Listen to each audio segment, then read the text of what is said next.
Monsieur le président.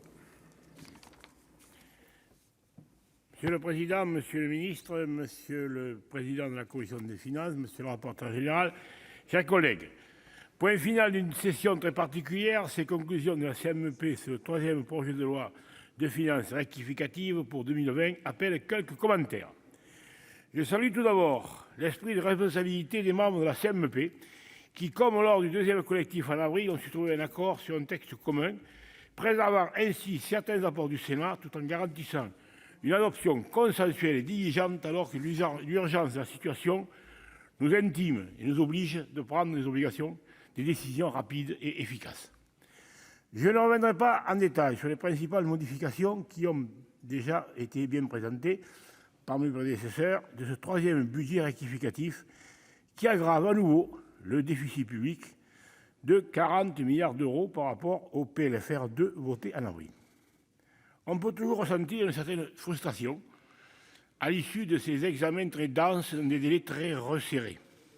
Je retiens en particulier les nombreuses demandes de retrait de la part de la Commission sur les amendements déposés par l'ensemble des groupes. Un grand nombre d'amendements avaient été déposés en première lecture, plus de 1000, mais à la fin, peu ont été adoptés. Le RDSE s'est montré bien présent et engagé tout au long de l'examen du texte, avec un nombre d'amendements dans la bonne moyenne du Sénat, présentés par de nombreux membres de notre groupe sur des sujets très diversifiés, à l'image de l'attention que nous portons aux nombreux secteurs touchés par la crise actuelle. Je me félicite en particulier de l'adoption par la Haute Assemblée de l'amendement présenté par mon collègue Éric Gold et l'ensemble du groupe visant à mieux informer le Parlement sur l'ampleur et les caractéristiques de la fraude au chômage partiel. Pour ce dispositif, salué à juste titre, mais dont le coût pour l'État s'élève à plus de 30 milliards d'euros, il est impératif de s'assurer de la bonne utilisation des deniers publics pour les salariés aussi bien que par les employeurs, et ce, sans préjuger de la bonne foi des uns et des autres. Si, hélas, peu de modifications sont restées dans le texte de la CMP, on peut tout de même se féliciter, par exemple, de la suppression maintenue de l'article 4 bis qui aurait eu des conséquences fâcheuses pour les financements des chambres de commerce et d'industrie. Je souhaite également relayer l'inquiétude actuelle quant aux pertes de recettes des collectivités territoriales.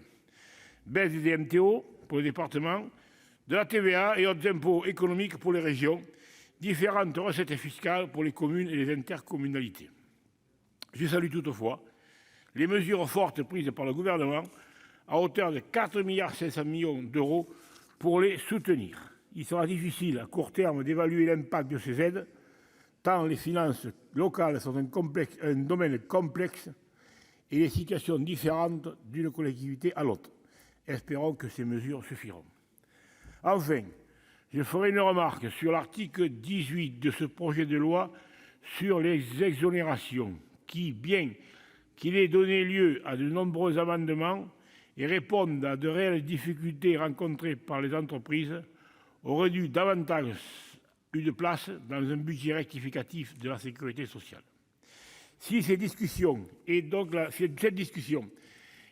dernière avant la suspension des travaux pendant l'été, gageons qu'elle ne sera pas de loin la dernière de l'année sur l'évolution de la situation économique et budgétaire. Sans anticiper le débat d'orientation tout à l'heure, je tiens, en tant que groupe engagé en faveur de la construction européenne, à saluer également l'accord historique trouvé à Bruxelles, en début de semaine, sur un programme de relance économique au niveau de l'Union, même si, bien sûr, il faut suivre de près les détails de la mise en œuvre et le processus de ratification. En conclusion, le groupe RDSE votera en faveur de l'adoption de ces conclusions.